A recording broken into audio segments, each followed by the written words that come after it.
Alam mo, sa trabaho namin bilang bus conductor, hindi lang basta singil at abot ng sukli ang laban.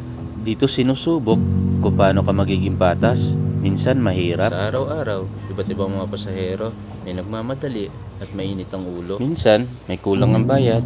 Minsan na may sobra ang bigay. Pero bilang konduktor, pantay ang trato sa lahat. Walang VIP, walang pabigat.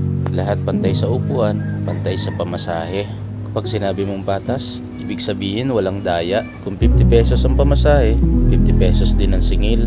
At kung may sukli, ibalik mo ng buo. Kasi respeto yon, hindi lang sa pasahero, kundi sa sarili mo bilang manggagawa.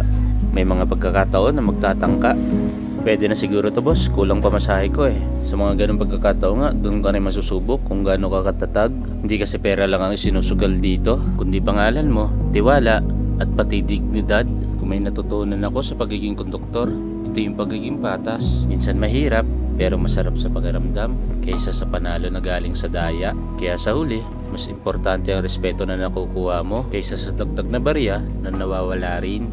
Kaya anuman trabahong meron ka, maliit man o malaki, ay ipaglaban mo ng patas. Dahil sa patas na laban, doon ka panalo, kaibigan.